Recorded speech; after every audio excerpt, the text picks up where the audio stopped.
आज हम बुद्ध से संबंधित क्वेश्चन देखेंगे जो सभी परीक्षाओं में पूछे जा चुके हैं। ठीक है, तो सारे सॉल्व करेंगे जो परीक्षाओं में सभी परीक्षाओं में पूछे गए हैं क्वेश्चन।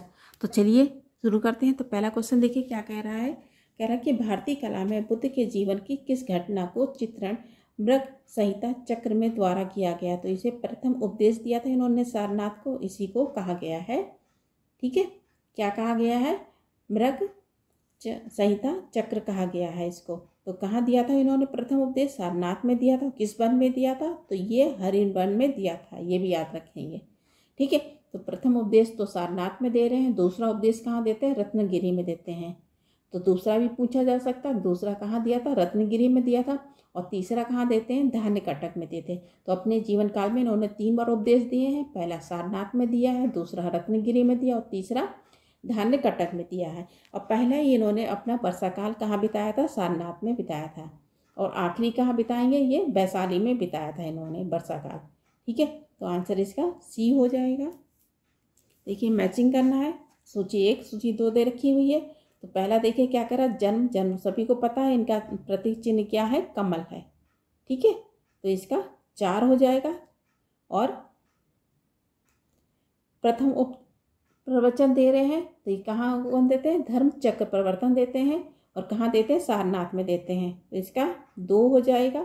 और महाबोधि, बोधि यानी वृक्ष के नीचे बोधि, और ये कहाँ पड़ता है? उरुबेला में पड़ता है, पीपल वृक्ष और निरंजना नदी के किनारे।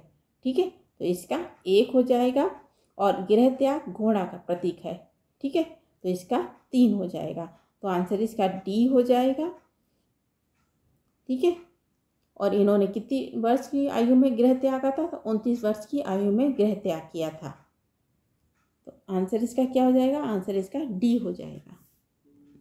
48 क्वेश्चन कह रहा है कि करमापा लामा तिब्बत के बौद्ध संप्रदाय के किस वर्ग से है? ठीक है, तो किससे है? ये कंग्योपा से संबंधित है। तो आंसर इसका बी हो जाएगा। देखिए 49 क्वेश्चन कह रहा है कि महात्मा बुद्ध से संबंधित कथनों पर कौन सा सही है पूछा जा रहा है। तो इनका जन्म कपिलवस्तु में हुआ था, लुम्बिनी में हुआ था। इसकी जानकारी हमें अशोक के अभिलेख रुमिनदेई से पता चलता है। उन्होंने बोध गया में ज्ञान प्राप्त किया था, यानी इसी को क्या कहा गया है? उरुबेला में ज्ञान प्राप्त किया था इन्होंने। ठीक है, 35 वर्ष की आयु में 35 वर्ष की आयु में क्या करा था इन्होंने? ज्ञान प्राप्त किया था। 29 वर्ष की आयु में गृह त्यागा था। उन्होंने वैदिक को अस्वीकार किया, बिल्कुल सही है। उन्होंने आर्य सत्य का प्रचार किया था, ये भी बिल्कुल सही है। 4 थे इनके। ठीक है, तो आंसर इसका क्या हो जाएगा? आंसर इसका डी हो जाएगा। देखिए 50 क्वेश्चन कह रहा है कि बोध गया में महाबोधि मंदिर बनाया गया था। जहाँ ये कहाँ बनाया था बोधि मंदिर? ये बनाया था गौतम बुद्ध के ज्ञान प्राप्ति में हुआ था। ठीक है, तो ज्ञान प्राप्ति इन्हें कहाँ हो रहा है? इन्हें उरुबेला में ज्ञान प्राप्त होता है। कहाँ होता है? उरुबेला में ज्ञान प्राप्त होता है इनको। ठीक है, तो आंसर क्या हो जाएगा? आंसर इसका बी हो जाएगा। 29 वर्ष के इन्होंने गृह त्याग किया था। 6 वर्ष की साधना के बाद 35 वर्ष की आयु में इन्हें वैशाख पूर्णिमा के यानी पीपल वृक्ष के नीचे इन्हें ज्ञान प्राप्त हुआ था। ठीक है, तो आंसर क्या हो जाएगा? आंसर इसका बी हो जाएगा। 51 क्वेश्चन कह रहा है कि बोध गया में बोधि वृक्ष अपने वंश से किस पीढ़ी से संबंधित है? ये तो किस पीढ़ी से है ये? आंसर इसका सी हो जाएगा, 5वीं पीढ़ी से संबंधित है। ठीक है, और इसकी जानकारी हमें कौन देता? हेंग सांग देता। हेंग सांग ने क्या कहा है कि उस समय यानी कि जो 7वीं सदी का वृक्ष था, जो शशांक ने इसको नष्ट करवा दिया था।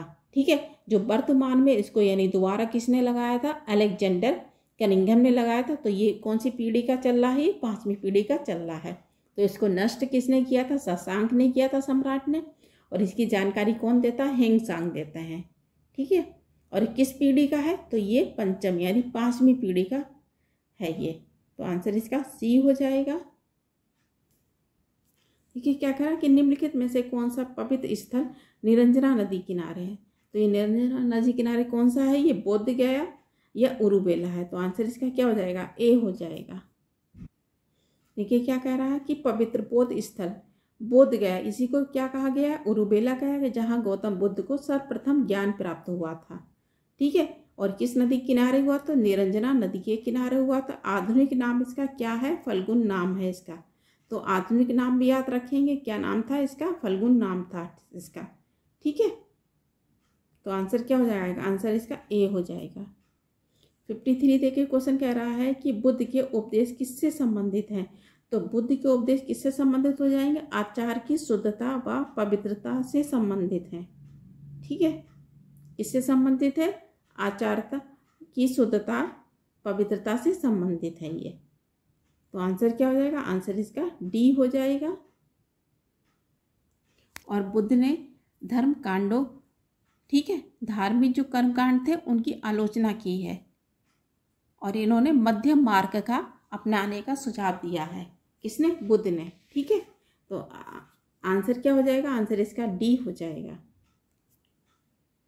54 देखिए क्या कह रहा है कि निम्नलिखित में से कौन सा बुद्ध के जीवन काल से संबंधित संघ में प्रमुख होना चाहता था? संघ का प्रमुख कौन होना चाहता था? इनका भाई था चचेरा देवदत्त, ये संघ का प्रमुख होना चाहता था।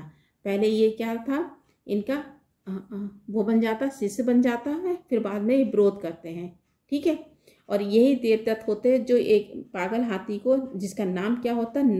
नालगिरी होता। नाम भी याद रखेंगे, जो हाथी होता नालगिरी, राजगिरी में जब जाते हैं तो इनको छोड़ा जाता है, इनको हानि पहुंचाने के लिए अपने, यानी भाई किसको? बुद्ध को। तो बुद्ध को हानि पहुंचाने के लिए देवदत्त क्या करते हैं? एक पागल हाथी को इनके सामने छोड़ देते हैं, ये इनको हानि पहुंचाने के लिए, ताकि ये इसके संघ के प्रमुख बन सकें। तो आंसर इसका क्या हो जाएगा? आंसर इसका ए हो जाएगा। हाथी का नाम भी याद रखें, कहाँ छोड़ा था? राजगृह में छोड़ा था जब आते हैं। अब राजगृह में देखिए कौन कौन से हैं? राजगृह में विश्व शांति स्तूप भी है। तो राजगृह में क्या क्या है? विश्व शांति स्तूप भी है यहाँ पर, और क्या है? रुद्रक पुत्र भी मिलते हैं, और नालगिरी हाथी भी इनसे मिलता है। ठीक है, और बिंबिसार ने वेणुवन बिहार भी दिया था, और यहीं पर सारिपुत्र और मोदगलायन उपाली को इन्होंने अपना शिष्य बनाया था। कहाँ? राजगृह में। और सारिपुत्र मोगलायन ने क्या कहा था? कि बुद्ध का जन्म कुटुंब का नाश करने के लिए बना हुआ है। किसने कहा था? सारिपुत्र और मोगलायन ने कहा था। क्या कहा था? कि बुद्ध का जन्म है जो कुटुंब का नाश करने के लिए बना हुआ है। तो आंसर क्या हो जाएगा? आंसर इसका ए हो जाएगा। जो इनका चचेरा भाई था ये इनको हानि पहुंचाना चाहता था। ठीक है, और संघ का प्रमुख बनना चाहता था। तो आंसर क्या हो जाएगा? आंसर इसका ए हो जाएगा। 55 देखिए कह रहा है कि गौतम बुद्ध ने अपनी मृत्यु के उपरांत बौद्ध संघ के नेतृत्व के लिए निम्न में से किसे नामित किया था? तो इनमें से किसी को नामित नहीं किया था इन्होंने। ठीक है, इन्होंने कहा मेरे मरने के बाद यही मेरे उपदेश आगे चलेंगे। तो आंसर क्या हो जाएगा? आंसर इसका डी हो जाएगा। ना आनंद को, ना उपाली को, ना माँ कश्यप। तो उपाली इनके प्रिय मित्र होते हैं, प्रिय शिष्य होते हैं, और महाकश्यप पहले संगीति के अध्यक्ष होते हैं। ठीक है, तो आंसर क्या हो जाएगा? आंसर इसका डी हो जाएगा। इन्होंने किसी को बुद्ध ने अपना वो नेतृत्व संभालने के लिए नहीं बनाया था। ठीक है, तो आंसर इसका डी हो जाएगा। देखिए नेक्स्ट क्वेश्चन कह रहा है कि अष्टांग मार्ग की संकल्पना अंग है। तो किसके अंग है ये? धर्म चक्र प्रवर्तन सूक्त के विषय वस्तु हैं ये। ठीक है, बुद्ध ने 4 आर्य सत्य बताए हैं, जिसमें कौन से हैं? दुख निरोध है का उपाय बताया है, दुख निरोध गामिनी का प्रतिपदा है, इसमें 8 सोपान है, इसलिए इसे क्या कहा गया? अष्टांगिक मार्ग कहा गया है। ठीक है, क्या कहा गया? अष्टांगिक मार्ग कहा गया है। इसी को ही इसमें है, ये चौथे में मिलता है इसका, दुख निरोध गामिनी प्रतिपदा में है। ठीक है, और इसी में ये क्या है? मध्यम मार्ग को अपनाया गया है। चौथे में ही किस में अपनाया गया? मध्यम मार्ग दुख निरोध गामिनी में बताया गया है। तो आंसर इसका क्या हो जाएगा? आंसर इसका डी हो जाएगा। देखिए नेक्स्ट क्वेश्चन कह रहा है कि गौतम बुद्ध के बारे में निम्न में से कौन से सत्य पूछा जा रहा है? तो वे, यानी कि कह रहा है कि वे कर्म में विश्वास करते थे। बिल्कुल सही है, कर्म में विश्वास करते थे। आत्मा में, शरीर में परिवर्तन मानते थे? तो परिवर्तन नहीं मानते थे, क्योंकि देखिए आत्मा में विश्वास न करके वो पूर्व जन्म में विश्वास करते थे। किस में विश्वास करते थे? पूर्व जन्म में विश्वास करते थे, आत्मा में विश्वास नहीं करते थे। ये इनका गलत हो जाएगा। फिर तीसरा क्या कह रहा है कि निर्वाण प्राप्ति में विश्वास करते। बिल्कुल सही है, मध्यम मार्ग का इन्होंने उपयोग किया है, ये भी सही है। ठीक है, ईश्वर की सत्ता में विश्वास करते थे, ईश्वर की सत्ता में बिल्कुल विश्वास नहीं करते थे गौतम बुद्ध। ठीक है, तो इसका क्या हो जाएगा, इसका 1 और 3 हो जाएगा। ठीक है, जो इसमें नहीं दे रखा, तो आंसर अगर होगा तो क्या हो जाएगा, 1 और 3 इसका आंसर होगा, जो इसमें आंसर नहीं दे रखा हुआ। ठीक है, तो इसका आंसर क्या हो जाएगा, 1 और 3 हो जाएगा। ठीक है, तो क्या कह रहा है कि कर्म में विश्वास करते थे लेकिन आत्मा की शरीर में परिवर्तन नहीं मानते, बल्कि पूर्व जन्म में विश्वास करते थे ये। लेकिन ठीक, निर्वाण प्राप्ति में विश्वास करते थे, इन्होंने मध्यम मार्ग बताया है। ईश्वर की सत्ता में विश्वास नहीं करते थे बिल्कुल ये। ठीक है, तो आंसर इसका 1 और 3 हो जाएगा। देखिए नेक्स्ट क्वेश्चन कह रहा है कि बौद्ध संघ में भिक्षुणी के रूप में स्त्रियों की प्रवेश की अनुमति दी गई थी, तो ये कहाँ दी गई थी, ये वैशाली में दी गई थी। और किसने दी थी, ये बुद्ध ने दी थी। किसके कहने पर, आनंद के कहने पर दी थी। ठीक है, तो वैशाली में क्या क्या हुआ था, देखिए इनको, तो इनकी यानी शिष्य, यानी कि वैशाली में जब महिलाओं को अनुमति मिली है, तो पहले कौन थी शिष्य इनकी, ये प्रजापति गौतमी इनकी माँ थी। और ज्ञान प्राप्ति के 8वें वर्ष बाद ये वैशाली में आए थे। तो बुद्ध कब आए थे, याद रखेंगे, ज्ञान प्राप्ति के 8वें वर्ष बाद आए थे। और यहीं पर इनको कूटाशाला बिहार दान में दिया था, और 1000 रूप इन्होंने प्रदर्शित किया था, यानी चमत्कार दिया था, इन्होंने चमत्कार किया था। यहीं पर आम्रपाली इनकी शिष्य बनी थी। ठीक है, तो कहाँ, वैशाली में। और वैशाली में अंतिम इन्होंने वर्षा काल बिताया था अपना। तो वर्षा काल कहाँ बिताएंगे, वैशाली में अंतिम बिताया था। और पहला इन्होंने सारनाथ में बिताया था। और सबसे अधिक इनके शिष्य कहाँ बने थे, तो ये इनके शिष्य कहाँ बने थे, कौशल्य में बने थे। ठीक है, और सबसे अधिक उपदेश कहाँ दे रहे, श्रावस्ती में उपदेश देते हैं। तो उपदेश कहाँ देते हैं, श्रावस्ती में दे रहे हैं ये उपदेश सबसे अधिक। और इनके शिष्य कहाँ बनते, कौशल में बनते हैं। प्रथम वर्षा काल इन्होंने सारनाथ में बिताया है, और अंतिम वैशाली में बिताया है इन्होंने। तो आंसर क्या हो जाएगा, आंसर इसका बी हो जाएगा इसका। 59 देखिए कह रहा त्रिपिटक क्या है, तो त्रिपिटक क्या है, बुद्ध के उपदेश का संकलन है, इसमें संज्ञा है। ठीक है, तो बुद्ध के यानी कि त्रिपिटक कितने हैं, 3 है। कौन कौन से हैं, सुत्पिटक है, विनय पिटक और अभिधम पिटक है। कौन कौन से हैं, सुपिटक है, विनय पिटक है और अभिधम पिटक है इसमें। ठीक है, तो यानी कि सुपिटक में कितने हैं निकाय हैं, इसमें 5 निकाय। कौन कौन से हैं, दीर्घ निकाय है, मध्यम निकाय है, संयुक्त निकाय है, अंगुत्तर निकाय और खुंदक निकाय है। तो किस में मिलते हैं, सुत्पिटक में मिलते हैं। क्या क्या मिलते हैं, 5 निकाय इसमें है सुत्पिटक के। कौन कौन से हैं, दीर्घ निकाय है, मध्यम निकाय है, संयुक्त निकाय, अंगुत्तर निकाय और खुंदक निकाय है।